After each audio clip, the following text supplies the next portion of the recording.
Hey folks, welcome to another episode of Crash Chords Autographs. I, of course, am Matt, aka Stormageddon. Let's thank some patrons. Thank you, Rob, Frankie, Emily, Greg, and Case. Your support is invaluable and incredible. If you too would like to get a shout out at the top of this episode or any episode in the future, all you have to do is go to patreon.com/Stormageddon and give at the $5 level or higher. That said, any amount helps me grow this podcast and the other podcasts I work on. Again, you can find all those details at patreon.com/Stormageddon. Enough about me, enough about plugging. Let us talk about my guest. I'm very excited to have Matty Limerick on the show. He is the host of Dole Whip and Dreams, which is a Disney-based podcast, though there's some updates to that information in this very episode. He also does some side projects called the Isolation Cast, as well as some other things within the feed. He is one of the busiest humans I've ever met and is working on some new podcasts as well. We go into that in more detail in the episode. I don't want to keep y'all waiting any longer. Here is my incredible episode with the brilliant, talented, lovely, and incredibly handsome Matty Limerick.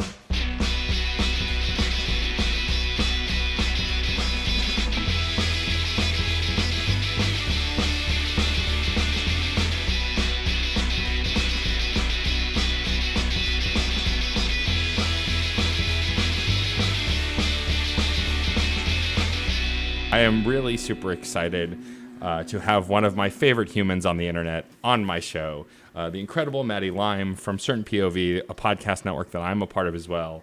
That Case is slowly creeping to try and get this show on, but I think it may stay independent. We'll see.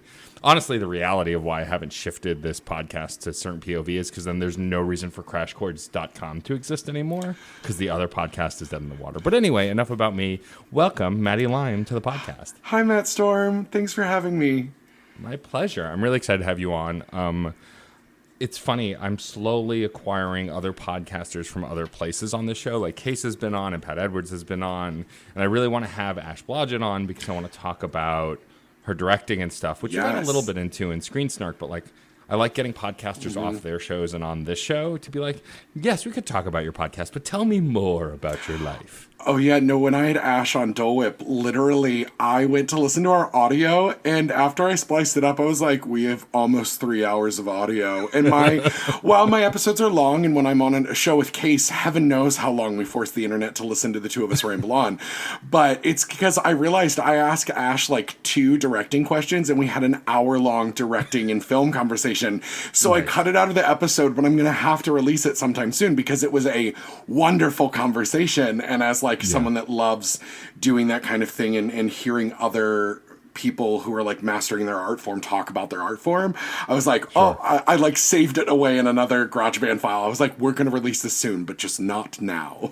Not now, not yet. Yeah, I mean, so we'll talk about Dole Whip and Dreams and Isolation Cast in a little bit. But like when I remember when we did the She-Ra special of Isolation Cast, like there was 3 other people besides you and me on that episode. So it was a total of 5 of us. And like the fact that it's only 2 to 2.5 hours is probably a miracle, to be honest. I agree, especially with like even just you, me, and Rachel, because we can prattle on. And then you've got Jeff and Frankie as well, who also just have great things to say and wonderful things to say. I was like, and I literally just went, you know what? I'm not cutting any of this. It was lovely. I had such a good time. I want everybody else to have a good time with us as well. So sometimes I'll go in and be like, I'm going to cut this down to 45 minutes to an hour. I want it to be part of someone's commute. And then I said, fuck it. They can listen as long as they want to. Joke's on you. No one's commuting anymore. So now they can be as long as they need to be. Well, joke's on you. I commute every day. Well, that's true. You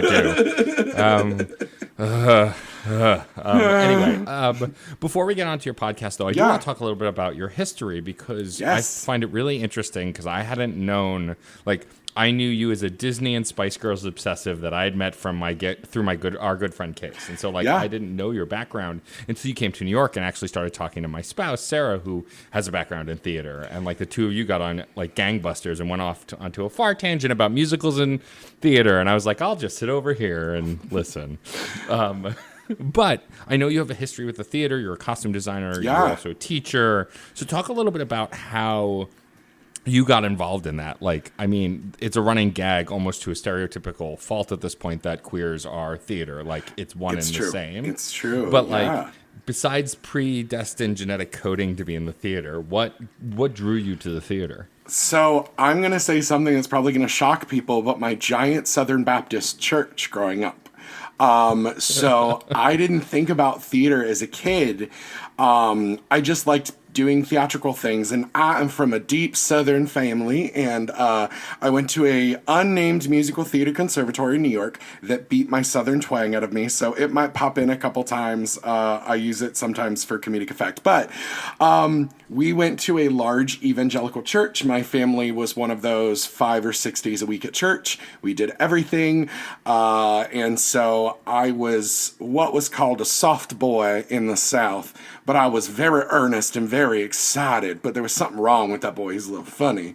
When my mother would go, "Is he?" And no one at home can see it, but I'm doing the like limp wrist flip, so that I know now as an adult, those were the conversations that were being had about me as a small child. But I was just always very theatrical as a human. I was hardwired as I'm the most Leo that ever Leo'd.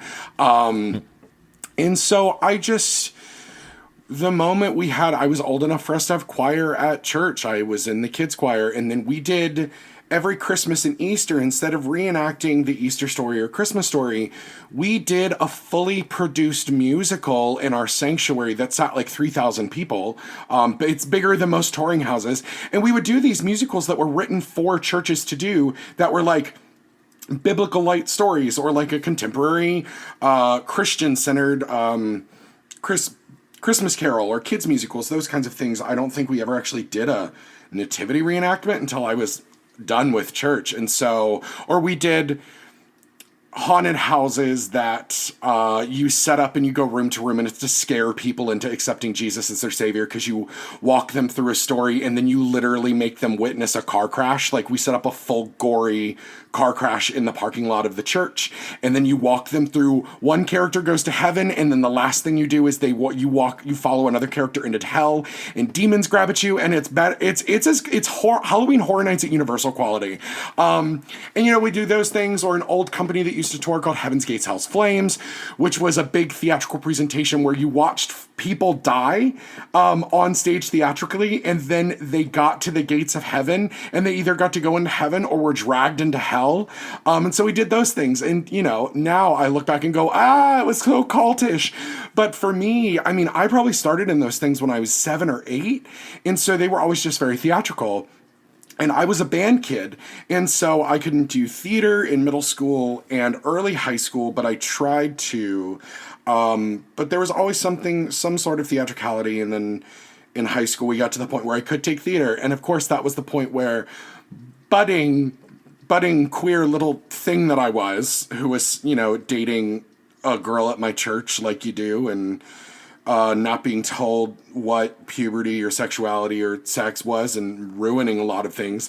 So it was one of those that the theater classroom and my theater teacher, Chantal Rousseau, I owe her my life in many ways. And so because of that, I got into theater, but I wanted to be a band teacher. Until one point, I wanted to be a praise and worship leader professionally, like work for Hillsong and do big Christian things. And so theater always stayed tangential until I hit a point where I started doing regional theater in North Carolina after I moved there, and the rest was history. I moved to New York right after that, but I've always been theater adjacent in some way, shape, or form. I did DCI drum corps and indoor color guard on the international level, and so those were very theatrical in their own ways, and I got injured to the point where I couldn't do those anymore when I aged out at 21. If anybody out there is listening, I think you know exactly what I'm talking about.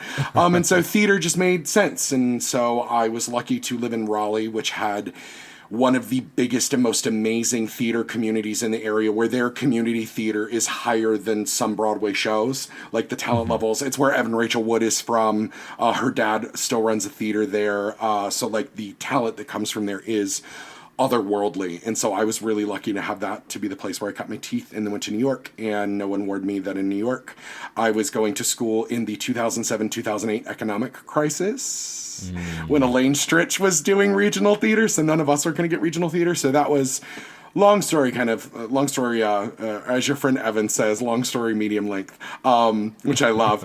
That's kind of theater has always been adjacent, but in like at the end of high school, I became that kid that started listening to show tunes and knew who Idina Menzel was. And because that was Wicked, 2003 was when I graduated high school. So like my first year in university, I did a production of Oklahoma, and we knew everybody listened to that Wicked cast recording the moment it came out. And it was a thing. And then I went to Liberty University of all places.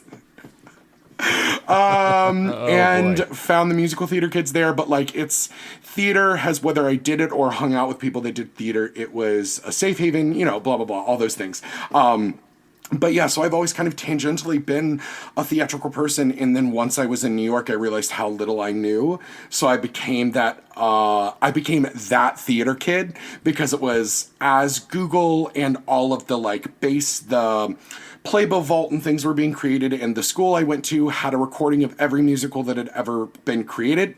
So whether it was a bootleg of a workshop or not, and so I just immersed myself in theater, the business, learning who all the people that my professors were talking about, and that's the point I became I can't do anything casually. I have to obsess with everything that I do. And so that was just another situation of I just kind of learned everything I could. I went and saw 4 Broadway shows a weekend at that point, and just kind of became that theater guy. So you say the obsessive type who can't put 100% in, and I just don't understand what you're talking about as a guy who hosts 4 podcasts and produces 8 podcasts and streams, and I don't understand. Yeah, you know nothing about that, Matt Storm. Yeah. Well, and it's one of those things, it's like, even though people know that they'll meet me, and I'm very upfront that I am a freelancer and that I've spent time in theatrical, but my nerd things end up taking center stage, it was so fun to talk nerd with you, but then also talk with your spouse, Sarah, who is delightful, about, because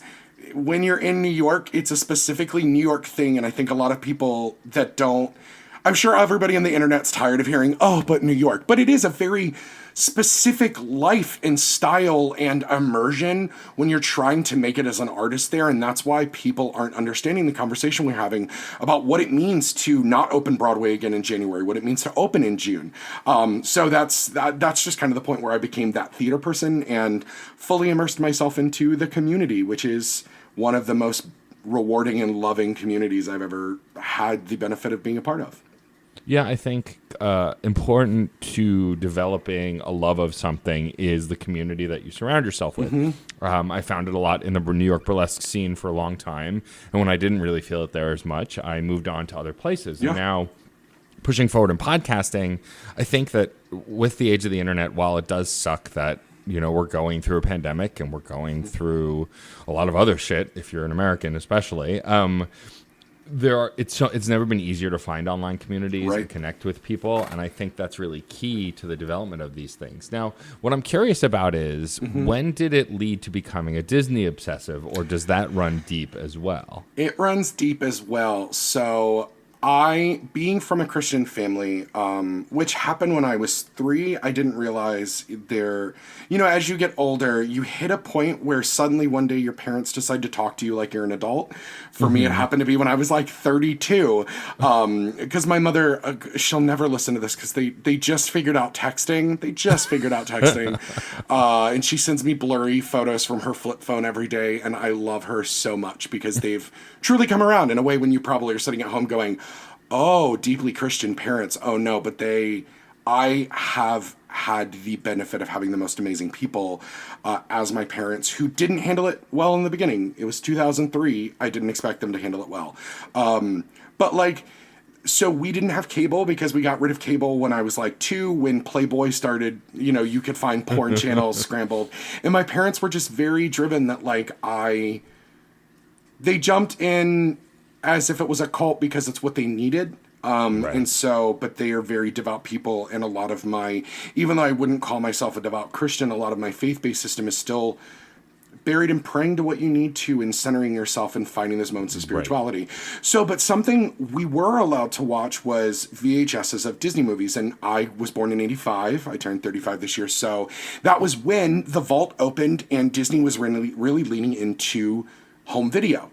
Right. And so we we got 4 channels that were graining because we had a antenna, which no kids I think would know at all what it is. They probably figure it's a headpiece for a drag queen at this point, but yeah, I watched so much Disney, and it was one of the safe things to see. And also, you and I were born at that time where we got to live through the Disney Renaissance as children. And it's one of those things I can't imagine watching those. I can't imagine watching those things for the first time as adults who maybe weren't the biggest fans, but like having the nostalgia of remembering the first time I watched Little Mermaid, first time I watched Beauty and the Beast. And so I just always loved Disney, and I never thought about it. But also my dad's a weirdo. And so like I grew up with the Muppets as well. And so the Muppets were a huge part of that. And so we weren't a Disney Parks family. Because like a lot of families who were in suburban southern states, we were lower middle class. We were a single working family. My mother was a homemaker because she did so much. She worked harder than when she actually worked being a church mom and running a program called Awana for any of my Awana kids out there. It's Boy Scouts and Girl Scouts, but biblical based instead of like life skills based. And so she ran that. And when you've got 3,000 people that can fit in your congregation, you've got 1,000 kids a week going to Awana. And Miss Grace, everybody knows Miss Grace. She's a lovely woman, quite the busy, but she's the Southern busybody. If you combine Winifred Sanderson and Paula Dean, that is my mother, and I love her so much for it. But yeah, so Disney was always in our home. Disney was the safe thing. I remember us boycotting Disney in the 90s because of Gay Days and the dark the movies that were coming out at the time. But like when Hunchback came out and everybody was like, oh my God, there's a naked woman made out of fire that he sings to about lusting for her. And as an adult, I go, oh, it is pure art. Hunchback is one of the most beautiful animated films.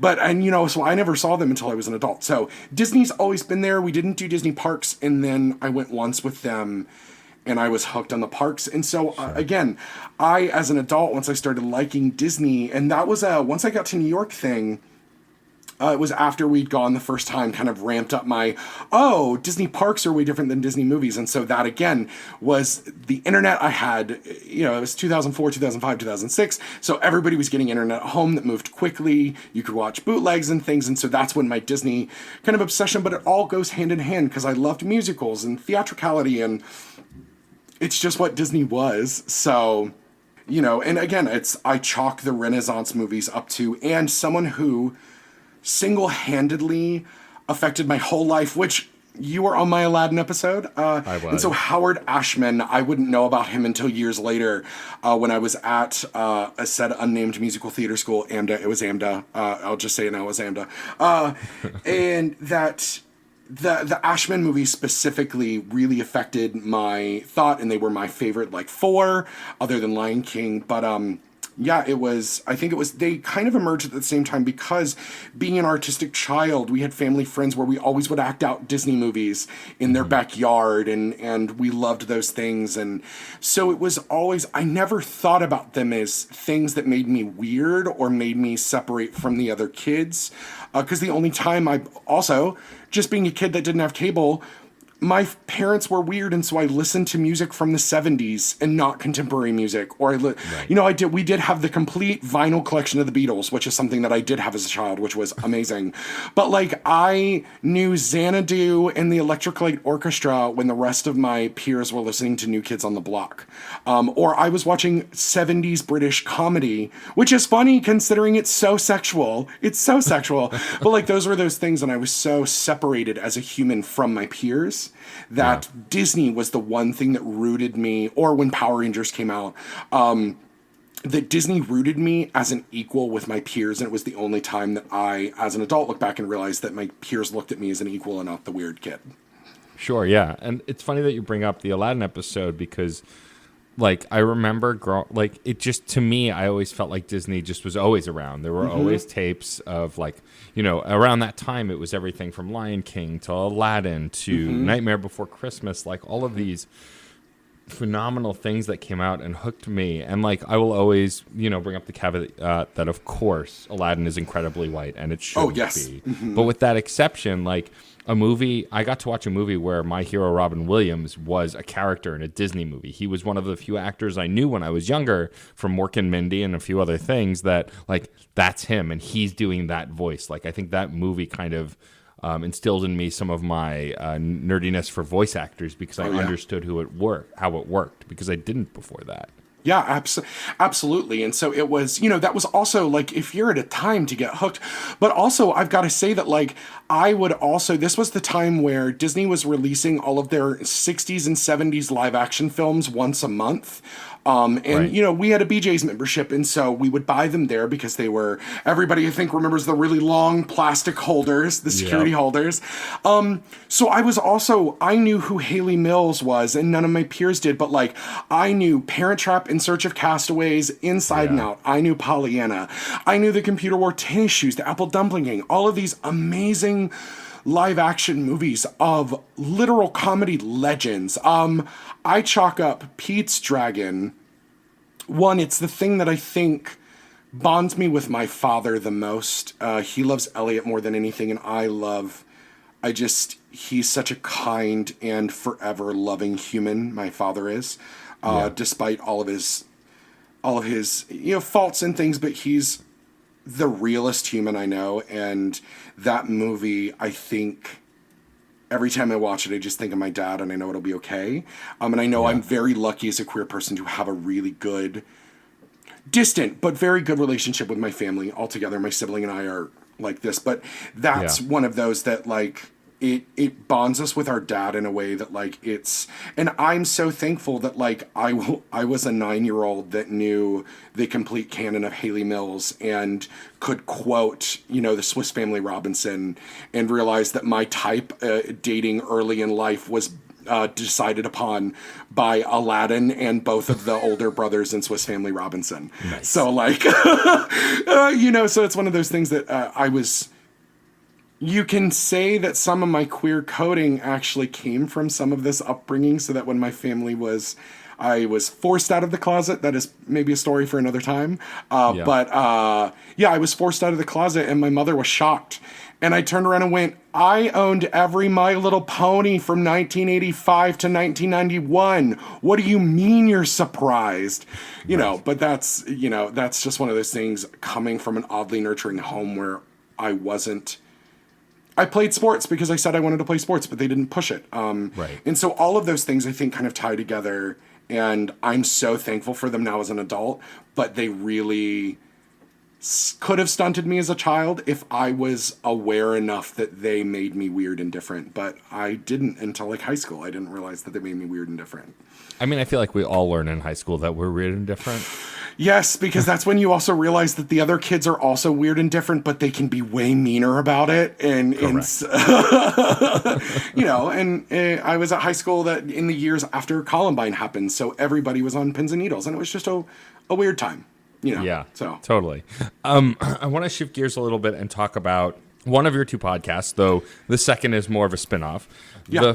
The podcast that you do, Dole Whip and Dreams, your Disney obsessive podcast. I've been a guest, many members of Certain POV and local Disney and actors and people on Broadway. All sorts of folks have been guests on this. And I remember when you were starting it because we had first met and spoken before it had existed. And then you were like, well, I'm kind of working on this project. I think you'd be great to be on it, but I'll let you know. So talk a little bit about where Dole Whips and Dreams come from, because I know it started, last we spoke, it started as an Instagram, just like celebrating Disney, and then evolved into this podcast. Yeah. So I went to I just finished undergrad. I went later in life, and I decided to take a spot at University of Florida, which then I quickly went, wait, how close am I to Disney? I'd done a college program several years before.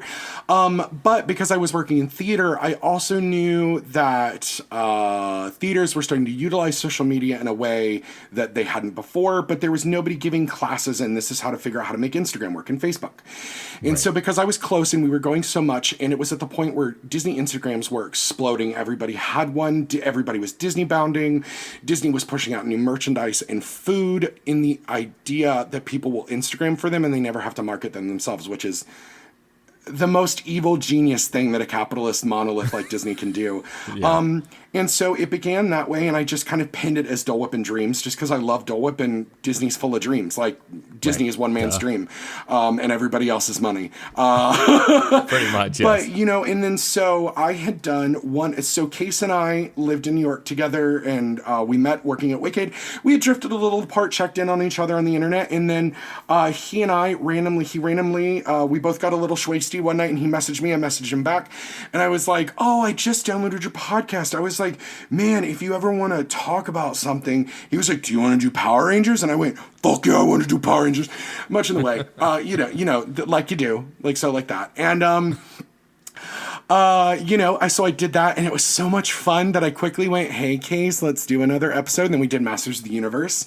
And then I had listened to the episodes with you, and then I'd started listening to Screen Snark, and I was enraptured by your voice, because as someone who's always had a deeper voice, I'm obsessed with kind of other male-identifying people who have a low voice that you have such a pleasing voice to listen to on the air. And so I stalked you on Facebook a little. I think it was a while that I added you as a friend, and then it was before you and I were messaging on Case's wall about Spice World, and I went, we have to Case, I want to do an episode, and you were like, no, I'm doing an episode too. And I was like, cool, Matt, Storm, and I were both Matty and Matt, we're doing a Spice World episode. And Case went, really? And we went, fuck yeah.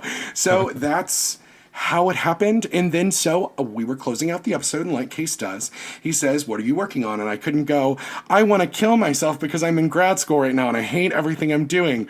But I'd been thinking about, one day I went, there's so many subpar Disney Parks podcasts, and there are too many. But I literally did some searching, and I went, people cover Disney movies, but there are very few Disney movie podcasts. So I started thinking it over, and I'm notorious for being an idea person. It goes back to my Leo tendencies, being an idea person and then never following through on them.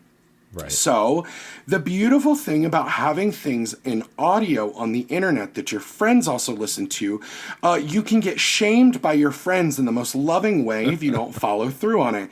And I think we recorded August 3rd, and I'd been thinking, I was like, literally earlier that day I'd gone, if I launch on Halloween and we do Haunted Mansion, I've got 2 months, just under 62 days to get the show launched. And I was like, I can do it. I think I can do it. Let's figure it out. I'll buy a microphone. Gotta love that student loan money. And so when Case said, what do you have? And I said, I've got this thing. I think it's happening. It's coming soon.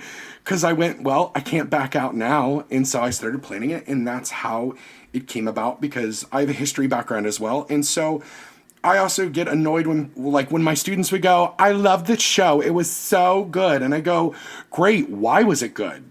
And they'd be like, and so, I wanted to talk about that idea of, is it effective or non-effective storytelling? Is it something that's good from a nostalgic standpoint? And so that's where Dole Whip and Dreams came from. And I couldn't really think of a title. And I went, I've spent 2.5 years building up over 3,000 Instagram followers, which isn't a lot, but for me, it's a lot.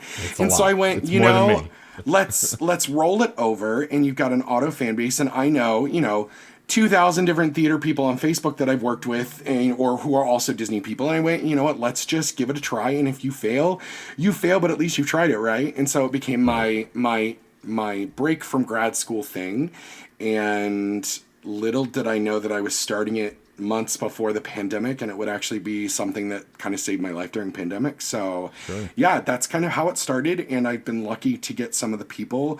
I've had some other people who I had some incredible guests who were far larger than I could have, but because, of course, I chose a Fortune 5 company who has the most ironclad NDAs and controlling contracts in the world, I'm just going to use that phrasing, it stopped me from being able to get a lot of people that I could have gotten on the show. I won't mention names, but some Disney Channel stars and Broadway performers and Imagineers, and so that kind of sucked. But, I wanted to launch in, and also it was an excuse to hang out with all of my friends who tangentially liked Disney, or at least liked one Disney movie. So it was a good excuse for that. So that's where it's come from and evolved to.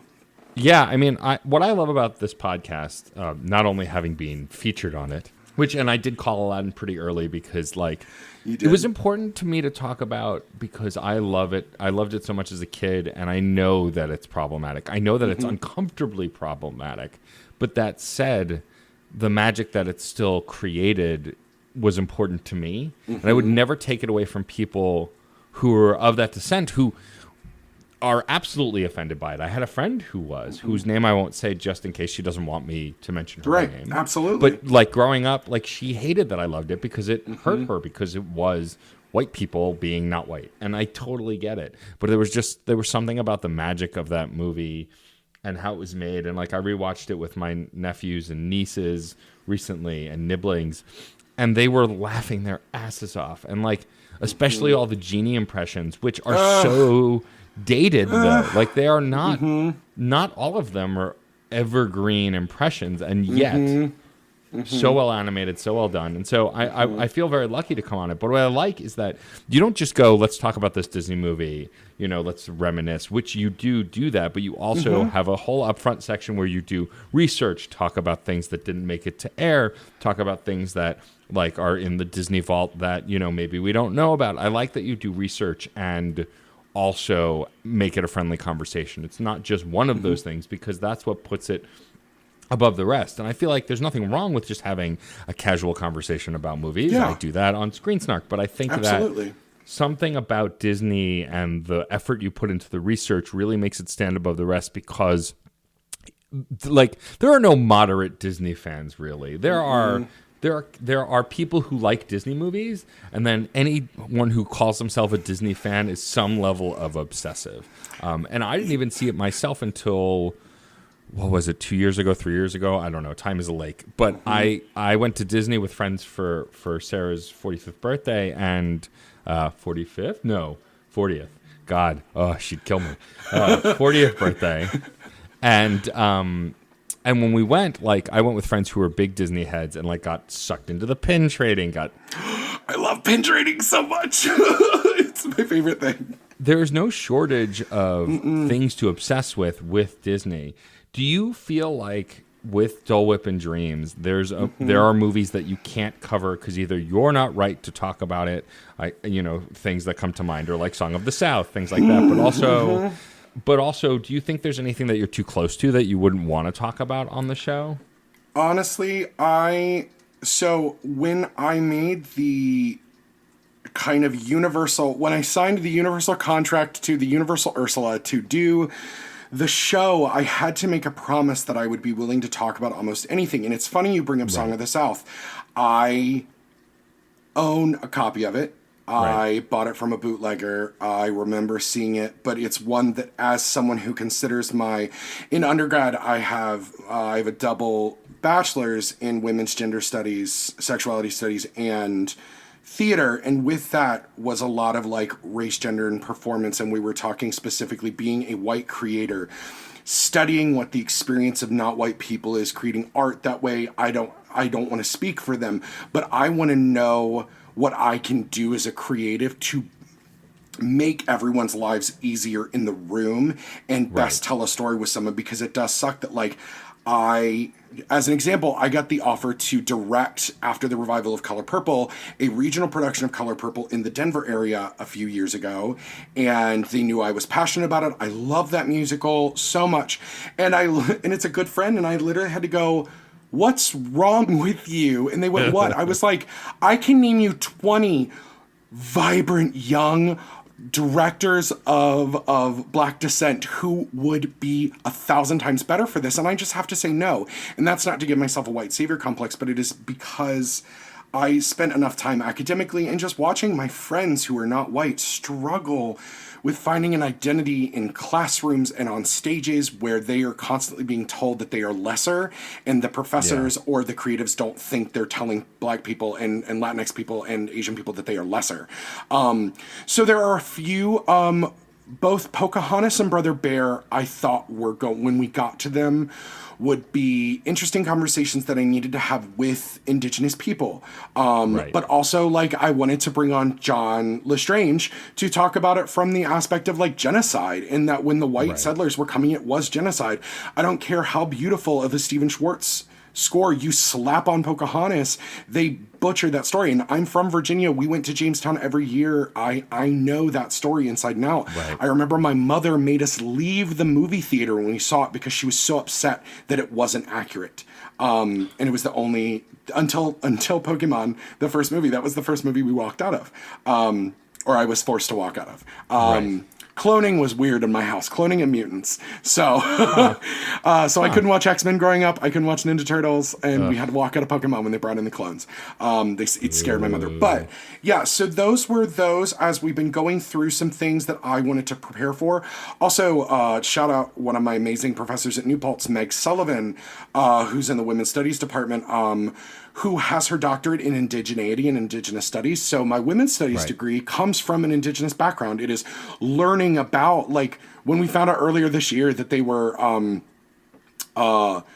sterilizing Black women and Latinx women in the essential concentration camps and in hospitals when they're having these children.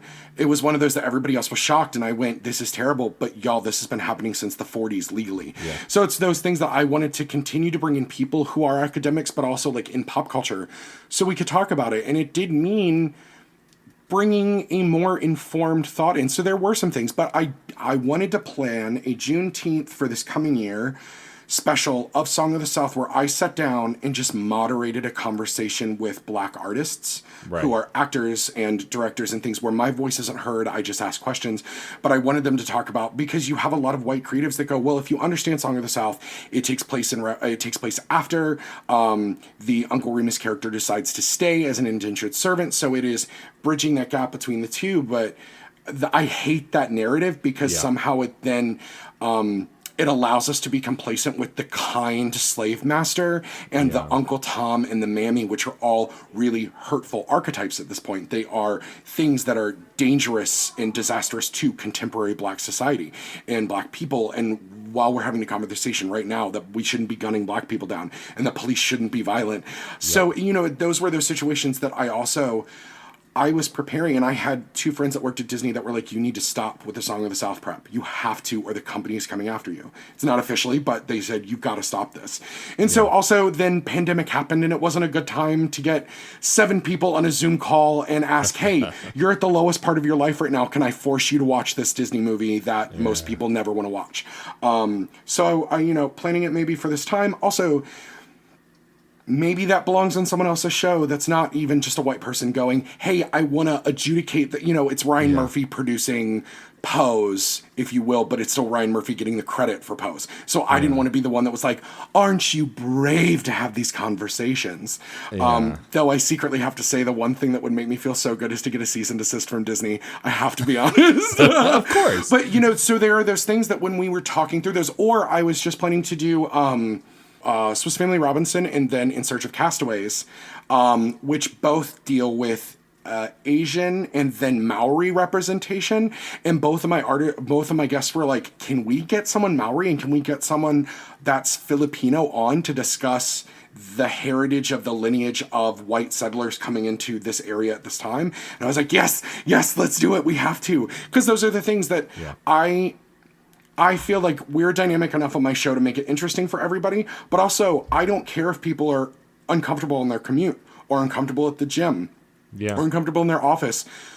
It's time for white people or anyone to be uncomfortable and to talk about this. And I think someone, whether it's on to my small amount of listeners, I think companies need to be held responsible. Warner Brothers has handled it lovely in a way where they're saying, yo, we've done these things. It is a history. We are not proud of it, but it is what we made. So please watch it with that in mind. And Disney's just ignoring it.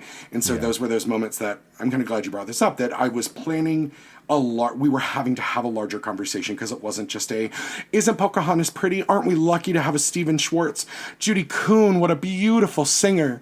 Was John Smith really that terrible? Wow, what about that gay villain? Those were those things that we needed to have a conversation beyond that. So, yes, there are things that also when you have a catalog this big, we're kind of, when I get to the DCOM movies, Color of Friendship, that's a real conversation we need to actually have. Or the American Ferrera one that she did. There are some, or Ruby Bridges. There are just a lot that we need to discuss that I'm so sick of hearing white people talk about. Sure. How we should feel about Black issues or Asian issues or Latinx issues or Indigenous issues. We need to sit down, shut up, and listen, and then acknowledge where we need to help, and help in the most silent, wonderful ways that we can. So, yes, there are some episodes that are going to take some time to come up, because I do want to plan and make sure that I do them well, and we think them out, and we bring in the right representation of people to talk about it. And it's not me as a white male presenting queer person who have a bad habit of speaking for other minority groups, my fellow white queer male presenting people out there. Yeah. And I'm glad that you're open about that. I think it's really important when you're making something to acknowledge where you fall short and also listen to the criticism that may come up as a result. I think that it's what makes podcasting so malleable. I was just a guest on another show called One Big Topic, which is coming out by Mario Not Bros, and it should be out already by the time this airs. But like, we talked about how this medium allows you, because especially if you're self-publishing, to turn on a dime and adjust. And I think you've started to even do that. Like, we talk about Isolation Cast, which is just spin-off within the same feed.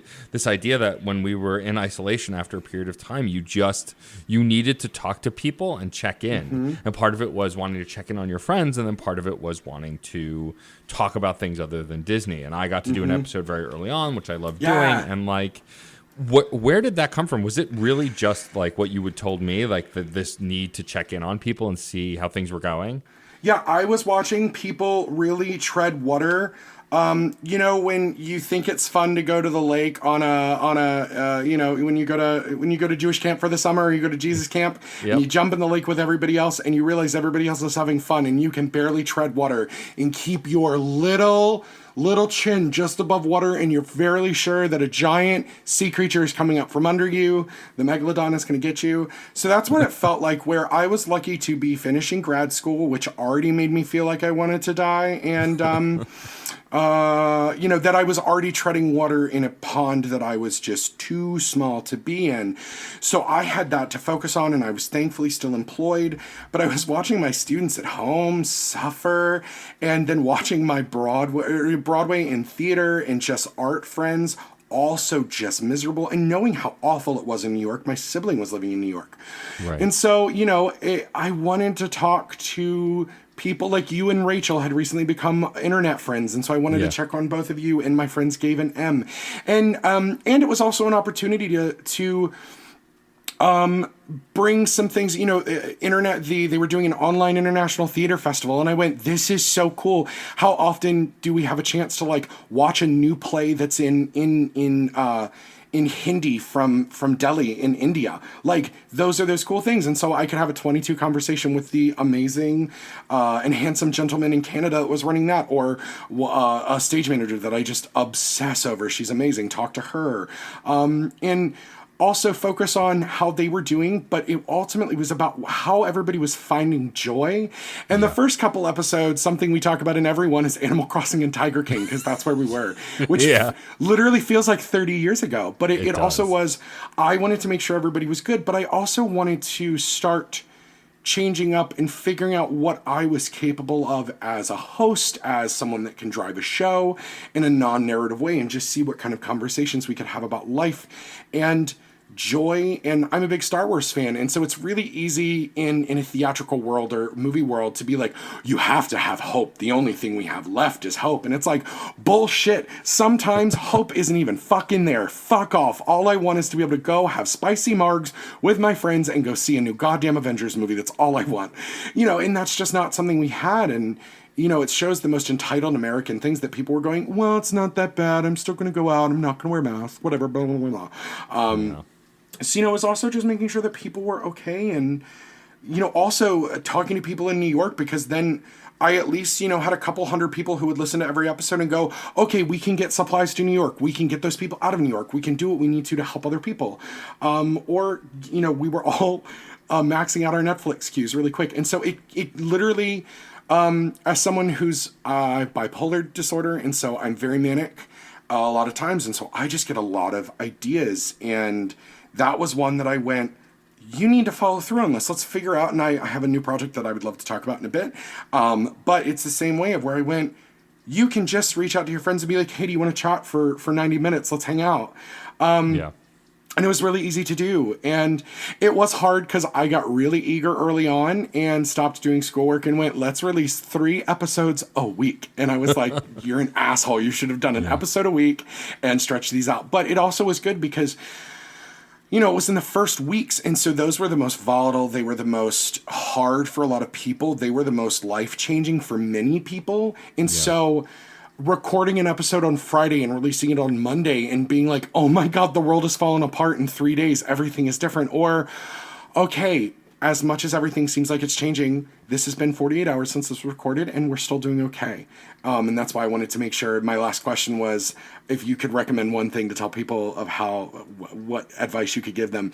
And, you know, just to watch everybody like haggard and go, ah, and it's in that moment of also making them feel like, oh, okay, I need to give myself this response as well. So, and that's pretty much what it became. And the nice thing about it, because I've never committed to a release thing, I'll release a new episode every now and then, and we can keep going. And so that's kind of what Isolation Cast became. I hope to pick it back up again soon. Lord knows we're going to be in isolation for a while. Because nobody can wear their fucking mask. Before we talk about your new project, I know you have several irons in the fire. Yes, because of course I do. I want to talk a little bit about the future of Dole Whip and Dreams, because it's a podcast that like I have a lot of narrow focused podcasts, and then I have a few that are not so narrow and more broad. And like Dole Whip and Dreams is pretty narrow in the scope that even though there's so many Disney movies, there are only so many Disney movies. And so my thought is, what if you finish the Disney Pantheon, or if you just get tired of the current format, like what is the future of this podcast? What are your thoughts on how to grow it? So, Matt, it's a really good idea that you asked that because this will come out after my anniversary and my 1-year anniversary episode. So the world will already know if you listen to that with my awesome guest, Sid the Disnerd from TikTok. We did Hocus Pocus, but we are finishing out the year. But on January 1st, Dole Whip and Dreams is going into the vault proverbially forever. We are ending. After a year and some change run. But don't worry, if you listen to that and you're listening to this, I'm hoping to do a seamless changeover so you don't have to do anything. And if you didn't, go subscribe to Dole Whip and Dreams now and you won't have to worry about it. So this is the first place I pursued you to have this conversation be on the show. Because we are... So I'm going to preface this with, I do not work for Disney. That went on the wayside with COVID, but I work for a company that is third party for Disney, so I still need to be careful what I say. I do work at the parks. Because of some things that have been happening long-term in the company that do go back to Walt in some ways, but it is not the company that it was 5 years ago. It's not the company it was 10 years ago. And I ethically do not feel responsible as a content creator to continue to have the content of my show tied to the company. I am using the phrase, I'm leaving the cult. A lot of you are probably rolling your eyes. And it's why it's actually in many ways been hard to build a listenership, because Disney fans don't necessarily want to listen to what other Disney fans have to say because they are always assuming that they're wrong. And let's be honest, Disney adults are insufferable in many ways. I know it. As a Disney adult, Disney adults are insufferable. And just between the ethics of reopening parks in a global pandemic and forcing people to come back to work, in the recent weeks, laying off 30,000 people, the issues with Mulan's 2020 release that none of us could have known while we were happy and pushing that film when it was coming out, because I was very excited about it, which will actually be our final episode of Dole Whip and Dreams, first weekend of December. I'm sitting down with an amazing Asian American actor, David Huen, from the Encounter Party podcast. He is an incredible musical theater actor, and we are breaking down the issues with why Disney fucking overstepped their lines with Mulan 2020. So we're ending Dole Whip and Dreams, and we're rebranding, and I thank everyone who's come along. And it did suck because I have to tell everybody, we were going to go weekly, and I had an entire year of programming planned with mini series in there, and it it became overwhelming when I suddenly went, this isn't fun anymore, because I feel guilty and bad about doing this. Right. Not because it was using Disney material, but because I felt like I was still repping for the bad guy. And as our friend Rachel Quirky Shank says, fuck capitalists, and I just couldn't do it anymore. Right.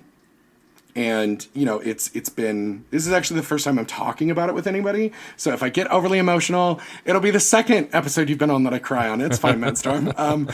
You know, it's been a huge portion of my life, but I've let it define things, and I've explained away really unethical things for some factions of my life. I worked for the parks and made basically abuse wages before they started having to raise minimum wage. Even though Florida's minimum wage is still $8.25, which is what most people in the state get paid. Not at the parks. I will say all of the theme parks pay a lot more now. But it just became a thing where I was going to be on the wrong side of history, and we're at a point where I can't stand to be that person. Right. I've been a hypocrite many times in my life, and this is a point I can't do it anymore. And yeah, I still value the amount of people that they employ. They are doing some really awesome diversity things. They have always been, for their cast members and their employees, they were the first people to let trans people be trans and paid for their surgeries and did domestic partner benefits. And they support the local queer communities. And Disney, you know, the local Disney World said Black Lives Matter very early on. And so, you know, it's one of those things that I also can't be part of the fandom anymore, where people are going to explain away racism and hate based on the nostalgia for a fucking ride based on an animatronic rabbit stolen from black people. These stories were stolen from black people. So like, and while, you know, they're uncouth and they're not great, and yes, Tiana deserves a ride, but I can't fucking stand to be part of the, you know, just people being these people anymore. You're not a Disney princess. You don't need to wear ears when you go to the parks. God bless. Like, it's just a thing. But so I made that decision. So we are changing Dole Up in Dreams to a new show called Saturday Morning Confidential. It's the exact same setup. So I will say, if you liked Dole Up in Dreams, or you like the idea that we do a short history portion, then we do an interview with someone who, so Case and I, and you and I have talked about many times the idea of nostalgia goggles. Mm-hmm. And that nostalgia is awesome, but it also has destroyed so many fandoms. I'm looking at you, Star Wars. I'm looking at you, Star Trek. I'm looking at you, X-Men. You know, I'm looking at you, Teen Titans, even. But you know, or Batman. It's a thing where. So every episode I'm going to have an artist, a creator, whatever, talking about a property that they're nostalgic about, TV or movies. Mm-hmm. And we're just going to talk about them. And again, the same way, were they effective? How does it watch now? What did it mean to you as a small child? And how did it inform what you do now? And something I'm adding is I'm trying to do an interview with somebody in the industry that is connected with it. Mm-hmm. And so I've got a fan in the first episode. We're doing Gem and the Holograms right out of the gate. And then our friend Mitch is going to be doing Goonies. Amazing. I've got Kevin Lupello from Lore Party, and Case and I are doing a mini series on the first 9 seasons of Power Rangers. Nice. And I've actually have some of the Power Rangers coming on. I have a toy designer. Like, it's oddly starting to come around really quickly. I've got a friend of every pod, Dan Purcell, coming on, and we're talking about nostalgic music, which I hope you'll really like that one. Yes. Matt Storm is the music person. And, you know, it's a way also, like, I have to be honest, I've got 5 or 6 shows that I'm hoping that will release in the next year, some miniseries, some not. That literally, as I started chopping them out, people were scoffing at me because my experience was with Disney movies, like talking about Disney movies. And a lot of people really scoffed at that. And like, I get it. I totally get it why, you know, a theater blog would go, really, a Disney podcast? And they go, yeah, but I want to do a musical podcast. I want to do a musical movie podcast. And they go, oh, okay. And you're like, oh, thanks, friends. You know, or I've got a history podcast. It's a mini series about the Tudor wives that's coming down the chute that I have some amazing people working on with me. And, you know, just so I wanted to be taken a little more seriously. I wanted to be able to branch out because, you know, there are some people who Disney's not their geesh. They've got a favorite Disney movie or two, but they, you know, especially larger podcasters, celebrities, they also don't want to talk about a Disney movie because they want to maybe get casted in a Disney property one day, and they don't want to Disney for anybody that doesn't know, they will go through your social media, they will Google you, they watch you, not really, but, they really look into what your fingerprint is online and the kind of person, especially now that we have Kevin Spacey's and, these kinds of things. It's why James Gunn maybe got a little preemptively fired too early from Guardians, for those people, or, but, it is good that, like, we can dig out things that, shitty people did 10 years ago because it was predatory and violent. But, I don't want to cost anyone their career, but I also want to have really cool people on my show. And I think I'm fun and interesting to listen to, often, though grating at times. You can only listen to me say it's not gay enough. I feel like I have not exhausted that yet, but that's also because I'm obnoxious. So. And I think you and I could just scream about that forever. I think we could have a podcast that's just you and I just going, nope, not gay enough. I feel like we both owe a part of our social media present to Thomas Sanders. We should say officially, because I feel like he is a man who has yelled it could be gayer louder than either of us. Listen, if there is someone, so everybody uses the phrase standing on the internet, and I don't want to be weird and creepy. Thomas, who literally lives in Orlando and who I would give my left arm to work with, because he's a cinnamon bun of, he was like, if Steven from Steven Universe was a real person, it's Thomas Sanders. And he's really complex, and he's been talking through mental illness and queerness in a way that, like, he gets that a lot of his fans are teen people and early 20-something people that need a crutch, and, like, he just does amazing work. And I agree with you that I think we owe a lot to Thomas. Also, Thomas, call me. Please say. I cook. We could have a lovely date. I'll take you on a Disney date. Let's go, buddy. It's fine. I love the Sanders Sides. I think I agree with you. Brilliant. It's a brilliant series. Sanders Side is something I discovered by accident through his Vines, and now it's like the preferred content of his. Oh. Not that I don't like his other stuff, but like it's just so brilliantly written. Well, and he's actually a wonderful storyteller. He's really dynamic to watch beyond just being very handsome. Yes. Like he just gets he's just fun and dynamic to watch. He gets camera angles, and he's also an example of somebody that's literally figured out how to do things himself and built a community of people around him to help him build these things. So I agree with you. I wouldn't make half my content that I do if it hadn't been obsessing over Thomas's content for years. I shared a great TikTok with my spouse, who admittedly doesn't do a lot of TikToking, where Thomas pretends to be an ice machine in his fridge. And sometimes, and then it struggles to get ice out, and then other times, and it's spitting ice everywhere, and he is the ice machine both times. Yep. It's dumb, and it's so amazing. But I think we all understand that, because especially like queer people and people with mental illness, it's like, this is how we interact with other people. Like, this is I always worry like, that come on, or, oh god, I'm sorry. Oh god. I feel like this is also like anytime that, because like Thomas and I know similar people, because he films a lot of stuff at UF. A shout out to Valerie Torres, who is one of his musical theater actresses, who is phenomenally talented, and she's just a bright, sunny, spiritual human being who just is faith-based, and she's amazing, and she's just kind and loving. Shout out to Valerie. Val, girl, you're amazing. She's getting to do theater right now. She just did In Heights, and that's amazing. I would hitch my wagon to that star, because she's just so amazing, and she's just, I would follow her career forever, because she's just so talented and one of those people that deserves it. But she's been in his videos.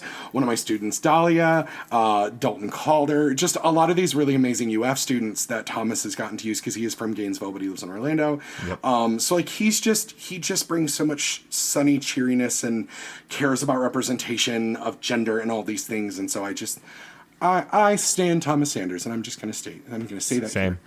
We are mutually in agreement. Before we wrap up, I do want to talk about so you've clearly done a lot, and you've seen a lot, and you've been through a lot. We could probably talk for another 2 hours about all of the things that you have coming and that you've worked on, and I will bring you back happily to talk about them another time. But what I'd like for you to do is take a moment to talk about, like, give some kind of advice, but not even just to podcasting or just to costuming, but just in general, a piece of advice to someone who might be struggling now in the quarantine, especially either with their sexuality, their identity, with their passions. Like, what gets you through the day? How do you move forward, and where do you find inspiration? So I'm going to say the first thing is, don't be too hard on yourself. because maybe all you've done today is exactly all you could do, and that is good enough. And that is what I've been trying to have to tell everybody.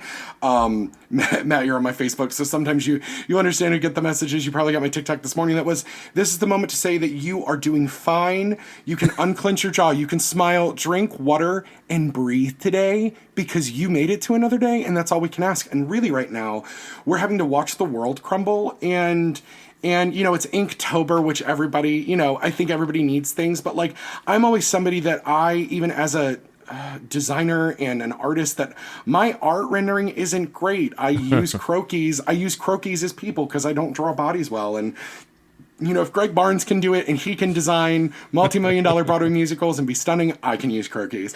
Shout out to Greg Barnes. He's amazing. But like right now is a good time to explore who you are and what actually makes you happy. And so I've been doing that, where I suddenly, for the first time in 8 years, I'm not working at an educational institution. I'm not in a regional theater schedule. I am working, quote unquote. And so I'm able to go, oh, okay. So you laid in bed for 11 hours and planted 400 pumpkin seeds in Animal Crossing. You know what, kiddo? You're good. Yeah, you're allowed to go get McDonald's breakfast burritos because you've been up since 5. Let's go do that on the way to work. You're good. We love you. Or, I decided I've always I've written since I was a child. I wrote fan fiction for years. I would write terrible novels and novellas and stories, but I've never finished one in my life, short of like devised theater pieces. And so what I decided to do, because I'm what I call stationery hoe, and I buy more stationery than I ever need. I found fountain pens the other day, and I decided that for Inktober this year, I was going to do something that holds myself accountable, but not in a way that I would shame myself, but in a way that makes me excited to be accountable. So what I've done is I've just tried to find creative things that I can do every day. I carry 4 books in my bag. I always make sure that I've got a couple different things I want to go back and reread. I've got a journal and my writing prompt book. So it's a lot of things. I'm giving myself the tools, and I just love being that asshole that carries a giant bag always. Also, because bags are great accessories, to quote Ab Fab, for all my British comedy fans out there. But my thing would say, as I ramble to you all, in your cars or wherever you're listening from, give yourself the opportunity to be creative when it feels the right moment to be. And then the moment it doesn't, fuck it, throw it down, throw it back in your bag, and don't force yourself to do something right now. That's what I've been doing is I felt like the job I was at where we were, I was in a super confidential bubble that just ended. That's all I will say. NDAs are very scary. But it meant that I could sit and write and read and while I did my job. And I just had one of those stupid prompt books for stories, and that's what I was doing. I was only forcing myself to write until the narrative ran out, or write until I just didn't want to anymore, and fill about 2 pages of this tiny little notebook. And that's what I'm doing for Inktober, and there's very little pressure. I've always had rampant stories in my mind just from being clinically, I hate using this term, but clinically crazy, as I like to say in the most lovable way.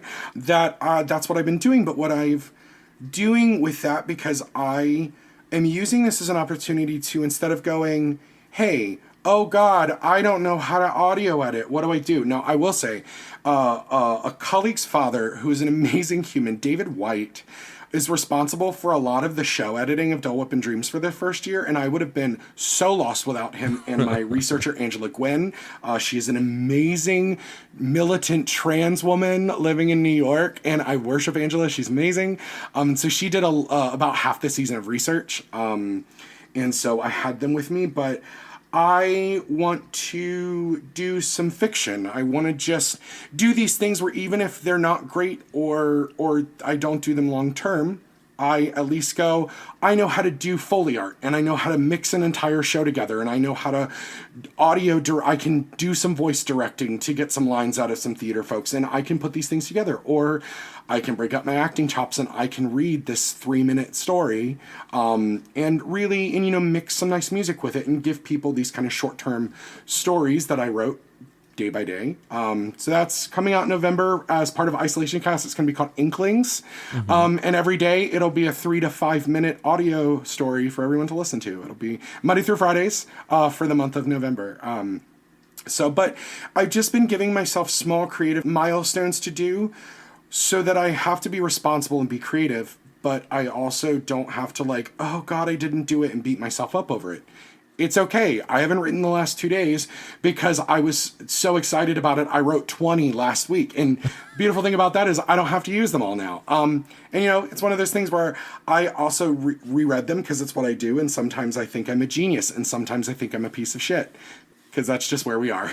Welcome to being an artist in 2020, I feel like. And sometimes I literally feel the gods shine down upon me. But I've used this creative, but also spiritually. So I've just given myself permission in the space to be spiritually and creatively open every day for whatever that means. I hung out with our friend Rachel the other day on Zoom, and she read my tarot cards, and I'm not defining my life by a tarot reading, but it was nice to go, okay, don't worry about it. Like, just breathe and follow and like, water the garden that you were planting, like tend to your garden. Yeah. And it's nice to know that everybody's getting the tower card right now. Like, that's really nice to know just because we are all living through something catastrophic and awful. So I'm exploring chakras and, it sounds so like white millennial of me, but things where I need to be in tune with myself and the forces around me because I want to be loving and open. I'm in a new dating situation that I never thought I would be in, which is very interesting and wonderful. But it's just a thing that I am allowing myself to be messy and mess up and do things every day. And if I don't, it's not a problem. And if I do, it's like, cool kid, let's get you that sugar-free cookie. And it's just, making sure that I'm leaning into those things. So what I would say for everyone as I ramble, you're gonna do nothing some days. And that is okay. And you should, not let anyone beat yourself up over it. I've also found this is a time to tend the garden, as our friend Rachel would say. Cut the people who are not that you could benefit from them in a business way or a money way, but the people who do not grow you up and the people that don't support you even when they don't need to. Yeah. Those are the people that you need to make sure you're checking in with, grow that relationship, and cut the other people away. Maybe it's that I'm in my 30s now and I'm fine with 6 really close friends, even though because of our certain POV family, you guys are so awesome. And, just our podcaster chat when I can just be like, I'm really thankful for you guys. Thank you for being here. Because I also feel like you all are holding me accountable in a way that's not shitty, but you're going to be like, Matty, why'd you fuck up? Come on. But yeah, I was just saying, give yourself space to fuck up. Give yourself space to fail. And give yourself space to just exist, because this is also a time where we can realign ourselves over the lies we've been told by parents, by teachers, and redefine the bullshit that we've put up with. And so I think this is a really good time for that. And I think we need to just let ourselves off the hook when a lot of us are like, we were the previously gifted kids who are just anxious adults now. And Yeah. It's okay that we be anxious, but it's also a good time to learn what habits. I'm medicated for anxiety for the first time in my life, and it's a low dosage, and medicine doesn't fix everything, but I now can sit there and go, oh, you're spiraling. Let's stop. And I can have that conversation with myself and go, okay, this is a manic moment. This is a depressive moment. You're going to feel down for a little while. What's going to help us feel better? How can I talk myself out of the spiral? Yeah. And medication's not for everybody. And I'm not saying everyone should go get on it, but it is one of those moments where I finally broke down that wall of embarrassment about it. And I had a nurse practitioner that just went, do you want a little low dose of something that I think could really help you? Because you keep thinking you have COVID and you're just having panic attacks. And I was like, yes, please. So I think allowing myself to just be messy and fuck up in a way that I'm still able to hold myself accountable has been such a benefit. And I think it's actually going to make me a better freelancer when I can do theater again. Or, I've started, not because I figured out all the rules of podcasting in the last year, but I have 3 friends who want to start podcasts. And I said, Let's figure it out. Let me produce for you. Let me show you how to mix. Let's sit down. And my friend David, we're sitting down and we're hashing out what his show is going to say, because I love hanging out with him, and I think he has something really fun and nerdy and queer but scientific. And I don't think we have enough queer nerd like science people out there. So like, I really want him to push his show out there. Or I'm pushing my friend Christina. She just wants to scream about 90 Day Fiancé. And I was like, girl, do it. Because she's this amazing woman of color who I just love, who is always just like, I don't have to smile at you. I don't need to be this person you think I am. I don't need to song and dance for you. And something I love about her. And so I want to take what I've learned in this like last year and a half, also from like people like you and Case and my buddy Ned Donovan, whose podcasting counterparty is blowing up. I just have to go out there for a second and say, if you like D&D or fantasy, go listen to the 3rd season of my counterparty. They are blowing up. Sci-Fi wrote an article about them. Their first 1,000 download day, like they are brilliant. But like Ned has saved my ass so many times, and I'm so thankful for. He and I bumped into each other one day at a casting call that I was working, and we've been friends since online. And like he just couldn't.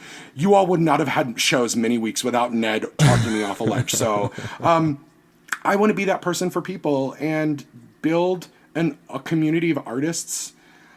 Because like I would love to get to a point where maybe I could start making income off this. That would be cool. But also at the same time, like we're at a point right now where there's an oversaturation because everybody with a microphone and something to say has a podcast. But like, is that bad? Like, I honestly think this is one of those weird things where like, I don't care about everybody's Instagram, but I kind of care about what you have to say about what's happening in your life with podcasts. Yeah. Like my friends Elena Walton and Mara Williams just started a podcast about voices of color in theater and what needs to change. And it's amazing. It's called Ghostlight. Everyone needs to listen to it. It's so good.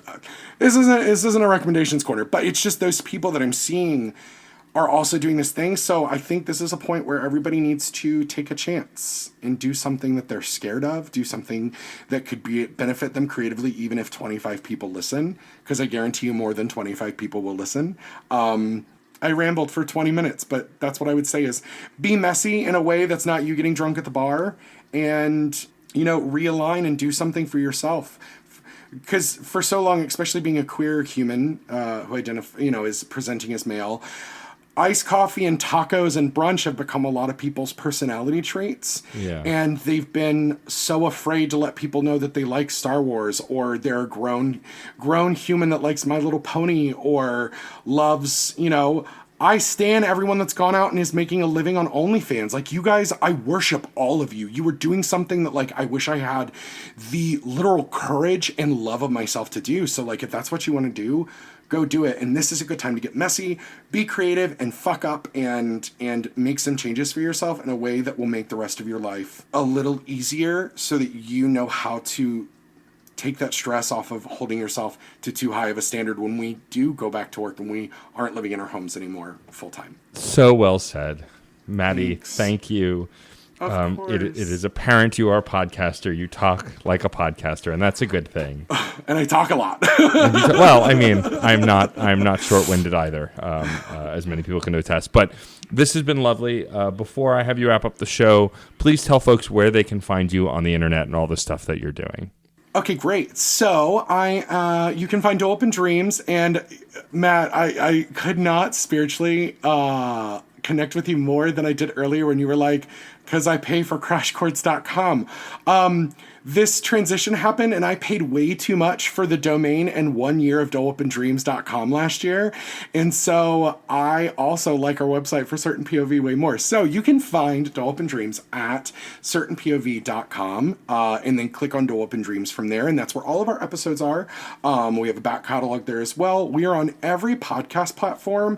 And thankfully, because I Googled myself way too much early on, we come up, if you just type Dole Up in Dreams into Google, Dole Up one word though, don't read me that I misspelled my own branding. I didn't realize till 6 months in that Dole Up is 2 words. I don't care. It's whatever. So the thing is, I told you while it's transitioning, if you follow everything now, according to the internet, I'm going to be able to transition everything pretty well. And if not, you will see on the Dole Up in Dreams social media will keep going, and it will roll right into Saturday Morning Confidential, plus Isolation Cast Inklings and all those things will also be available on there. And so Dole Up and Dreams podcast on Facebook. Dole Up and Dreams just flat on Instagram. Dole Up Pod on Twitter. Matty Lime on TikTok. I'm really active on our Discord, which is the Certain POV Discord, which you can also find at certainpov.com. Farmers only, Christian mingle. Yeah, exactly. Hit him up. Matty's a nice guy. He'll take you on a nice date. As someone who's dined with Matt before, I can agree. Thanks, Storm. We'll go to Universal and ride ET, and then go bitch about how much J.K. Rowling sucks. Yes, exactly. Well, Matty, thank you so much for being on the show. This is an absolute pleasure. You've become one of my closest friends on the internet, and I really enjoy talking to you and checking in with you regularly. So thank you for taking the time. I know you are a listener to the podcast, so I don't have to prep you. Without further ado, will you please sign us off? Music is life, and life is good. That's it for this episode of Crash Chords Autographs. Our theme music is by Michael Kill. Our logo was designed by Case Aiken and Joey Amons. If you like the show, please rate and review us on iTunes and Facebook. You'll help us reach more listeners. Questions, comments, or guest recommendations? Email matt.storm@crashchords.com or hit us up on Twitter @crashchordsweb. Thanks for listening. Hi, this is Victor Devon, and I am the host of We Burlesque, the podcast. Every Monday, I talk to fabulous denizens of nightlife, including burlesque performers, both seasoned and new to the form, drag performers, performance artists, DJs, and artists who make up their respective scenes. You can find us on Spotify, Apple Podcasts, Stitcher, and more. Please visit WeBurlesque.com to check out episode recaps and see all the formats available. And remember that music is life. Life is good.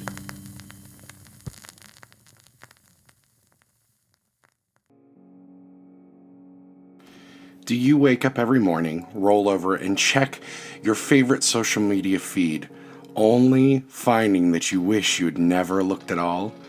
Well, Inklings is here to lift those doldrums during the month of November. Inklings is a fictional short story podcast that will run daily on weekdays during the month of November from Dreamer Productions, the Dole Up and Dreams podcast, and Isolation Cast, Voices from Quarantine. Let your mind run to its deepest desires in the isolation of imagination. The stories will run 2 to 10 minutes, so take a break for yourself and enjoy Inklings, your daily short story indulgence. You can find Inkling by liking and subscribing the Dole Up and Dreams podcast, as well as Isolation Cast, Voices from Quarantine, wherever you find your favorite podcasts.